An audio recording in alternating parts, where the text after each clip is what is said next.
Nina, buka pintunya. Jangan pura-pura tuli kau. Cepat buka.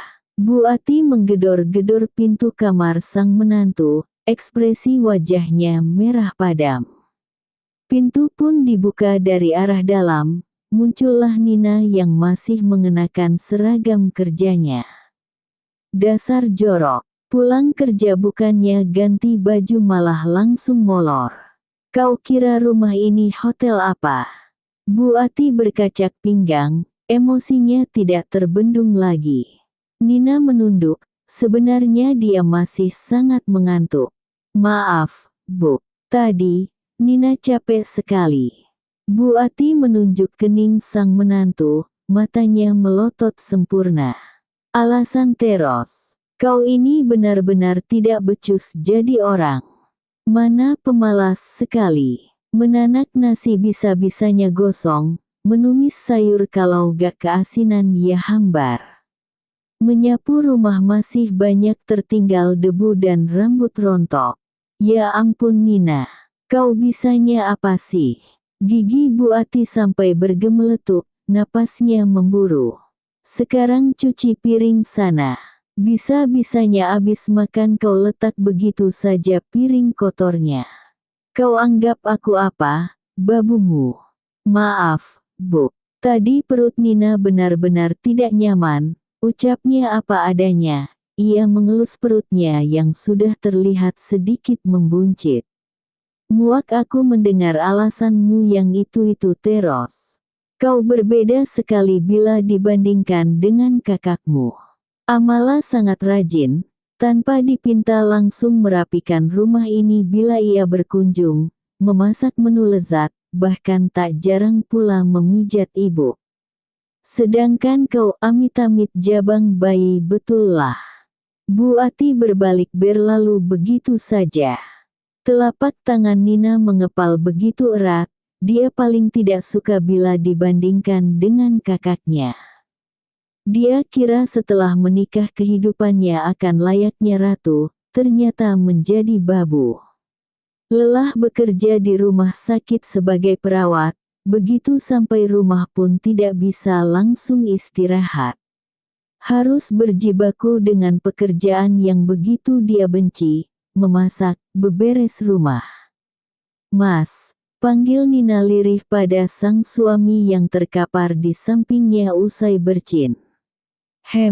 Balas Johan, dia sudah sangat mengantuk.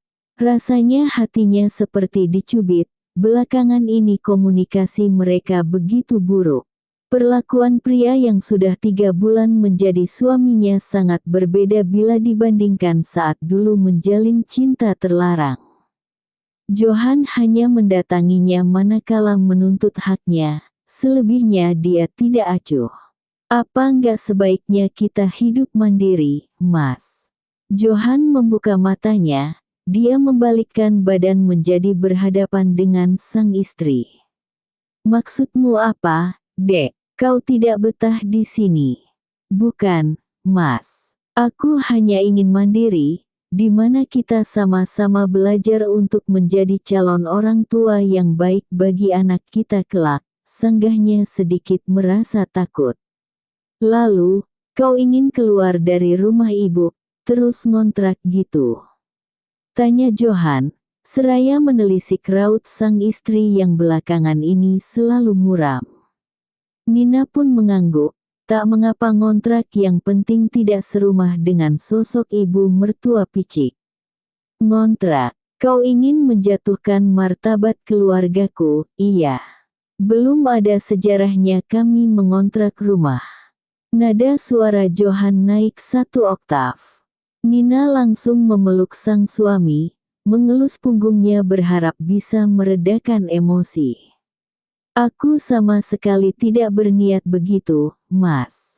Cuma pengen aja merasakan hidup berdua denganmu sebelum direcoki anak kita.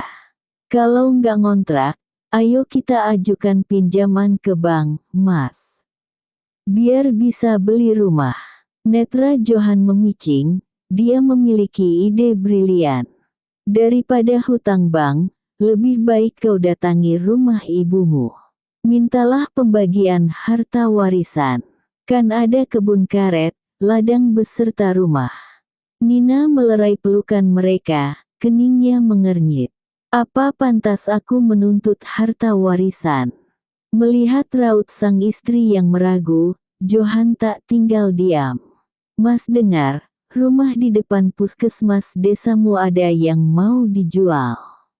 Nanti kau yang mengisi perabotannya sesuai seleramu. Dengan begitu kita juga memiliki banyak kesempatan untuk memperbaiki hubungan dengan ibumu. Otak Nina langsung jalan. Demi keberlangsungan kedamaian hidupnya, ia harus melakukan sesuatu.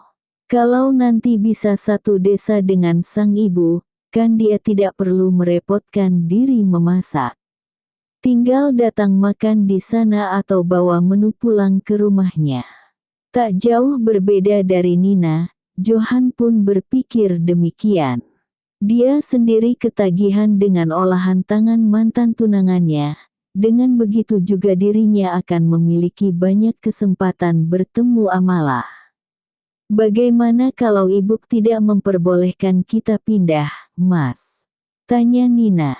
Johan mengecup pucuk kepala sang istri. Kau tenang saja. Biar itu menjadi urusan Mas.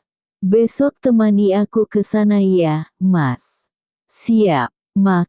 Tolong antarkan rantang ini ke rumah Wahyuni ya. Farah mesti cepat sampai kebun, agar tidak keduluan hujan. Farah menutup rantang susun 2 yang berisi ikan sambal dan juga sayur daun ubi santan. Iya, Nak. Hati-hati di jalan. Tak lama lagi Mamak menyusulmu. Seru Mak Santi. Hari ini waktunya menjual getah karet, maka dari itu Fa harus bergerak cepat. Selepas sholat subuh dirinya langsung berkutat di dapur, memasak menu yang kemarin bahannya dikasih Bang Alif. Mamak juga mesti hati-hati, jangan lupa bawa air minum. Bekal sarapannya biar Fa yang bawa saja. Balas Farah, dia sedang mengoleskan gumuk di kaki meja makan agar semut tidak bisa naik. Mak Santi mengangguk, dirinya baru selesai memindahkan sayur dari atas wajan. Membagi menu menjadi 2 piring untuk makan siang dan malam. Farah pun pergi sambil menuntun sepeda ontelnya, membawa ember untuk wadah getah.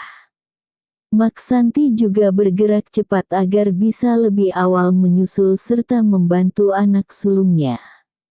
Begitu sampai di kebun, Farah menyadap karet sambil mengutip getah hasil dari beberapa hari lalu. Kemudian memeras gumpalan putih itu agar tidak ada air. Nanti tugas ibunya mengumpulkan cairan getah yang baru saja dia deres, setelahnya akan diberi cairan senyawa agar merekatkan getah lainnya. 2 jam kemudian, sepeda Farah sudah mengangkut hasil panen. Ada 5 ember berisi getah.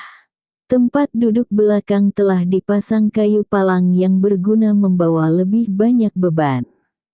Mak Santi berjalan di belakang Farah, dia membantu mendorong serta menarik sepeda kala melewati jalan berbukit. Alhamdulillah, seru Mak Santi seraya mengusap keringatnya. Mereka sudah sampai di tanah lapang khusus tempat penimbangan. Farah pun tersenyum lembut. Netranya memandang sosok Zaki yang tengah mencatat hasil timbangan getah milik warga. Apa Bang Alif tidak ikut? Tanyanya dalam hati. Biasanya pemilik usaha jual beli karet ini selalu hadir saat hari panen. Kini Farah dan Mak Santi kembali menuntun sepeda berjalan pulang ke rumah. Sepanjang jalan wajah Mak Santi dan Farah terlihat sumringah. Meskipun hasil panen kali ini tidak sebanyak biasanya, tetapi mereka tetap bersyukur. Farah, Mamak langsung ke sumur ya, mau bilas badan. Mak Santi pun berlalu.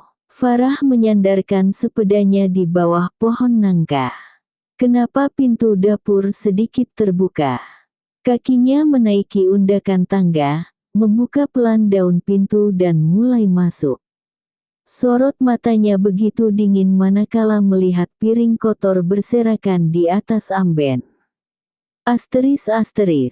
Dada Farah bergemuruh layaknya suara ombak menghantam batu-batu karang. Dalam senyap ia mendekati suara menjijikkan itu lalu membuka tirai pintu. Matanya membulat sempurna melihat dua manusia tidak punya malu sedang bersenggama di atas tempat tidurnya, tanpa sehelai benang pun. Farah kembali ke dapur, mengangkat 2 ember air bekas cucian piring yang belum sempat dibuang oleh ibunya. Dua insan sedang birahi itu sama sekali tidak menyadari kehadiran si pemilik kamar. Mereka asyik main kuda-kudaan. Biur, dasar bina enyah kalian dari sini.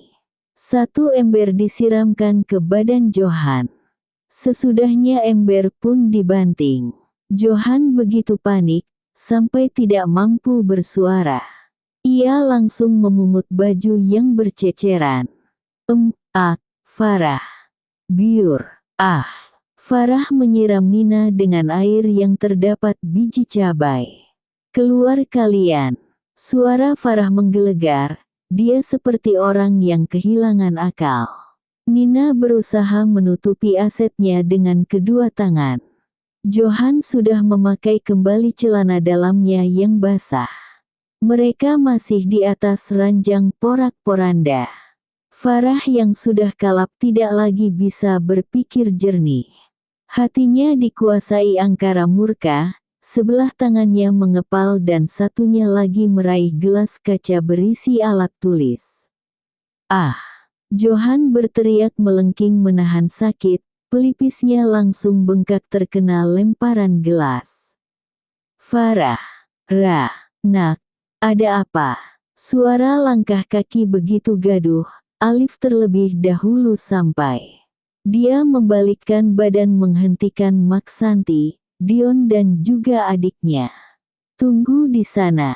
Titahnya kepada mereka yang masih sampai pada batas antara dapur dan ruang tamu. Cepat kalian berpakaian. Pekik Alif begitu geram. Dia mendekati Farah, netranya tidak sedikit pun melirik pasangan mesum. Jangan. Mamak panggil warga. Biarkan dua manusia laknat ini diarak.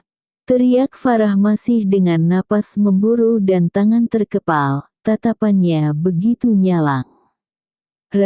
Kita keluar dulu, kata Alif lembut, tetapi Farah tetap bergeming. Mau tidak mau dia menarik sedikit kuat ujung baju si wanita. Farah menurut. Ya Allah, nak. Maksanti menubruk badan Farah yang terasa dingin dan bergetar. Mak, carikan bensin atau minyak tanah.